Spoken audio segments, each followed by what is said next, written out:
జై శ్రీమన్నారాయణ. తిన్నాం అగ్రహారం.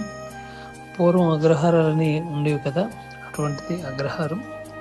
ఈ అగ్రహారంలోని వెంకటేశ్వర స్వామి సన్నిధి, రంగనాథ స్వామి సన్నిధి, రాజ్యలక్ష్మి అమ్మవారు, గరుడాలవారు, ఆంజనేయ స్వామి ఉంటారు. ఇంచుమించుగా ఒక 300 సంవత్సరాల కిందటి నుంచి ఆలయం ఉందనేసి మా పెద్దలందరూ చెప్పడం తెలుసు.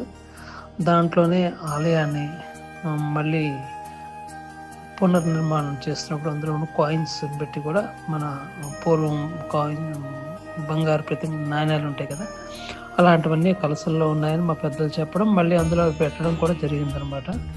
అందువల్ల 300 సంవత్సరాల నుంచి ఆలయం ఉన్నట్టుగా చరిత్ర. వీటితో పాటే అక్కడ ఊర్లోని రామాలయం ఒకటి పూర్వం నుంచి ఉంటుంది. ఆలయాన్ని 90sలో మా నాన్నగారు చైర్మన్గా పూర్తి చేయబడి ఆలయాన్ని నూతనంగా నిర్మాణం చేయడం జరిగిందనమాట. ఇంచుమించుగా 3 గ్రామాలు కలిసి ఉంటాయి. 3 గ్రామాలకి పెద్దది పంచాయతీ జన అగ్రహారం. మా తాతగారు మున్సిపల్గా పనిచేసేవారు. అగ్రహారం అంటే చాలామంది వైష్ణవులు అందరూ ఉండేవారు. అందరూ కూడా మంచి మంచి ల్యాండ్ లార్డ్స్గానే ఉండేవారు అనమాట. అయితే మా ఊర్లో ప్రత్యేకత ఏంటంటే, మా ఊర్లో ఈస్ట్ ఫేసింగ్ అనే ఇల్లు ఉండదన్నమాట. మా ఊర్లో ఉన్న ఇళ్ళన్నీ కూడా దక్షిణ వరుస ఉంటాయి, ఉత్తర వరుస ఉంటాయి, నార్త్ సౌత్ మాత్రమే ఉంటాయి.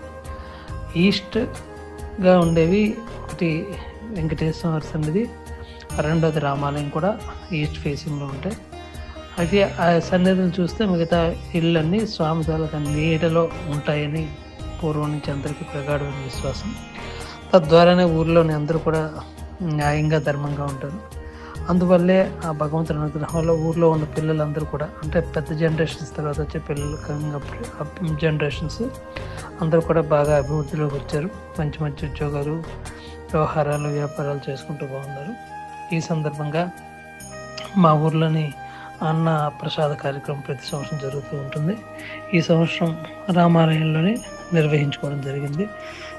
వందలాది మంది భక్తులు వచ్చి కార్యక్రమంలో పాల్గొని ఆ రాముల వారి తాలూకా ప్రసాదాన్ని స్వీకరించి అందరూ కూడా భగవంతుడి తాలూకా అనుగ్రహాన్ని పరిపూర్ణంగా పొందారని మా ప్రగాఢమైన విశ్వాసం. జై శ్రీమన్నారాయణ.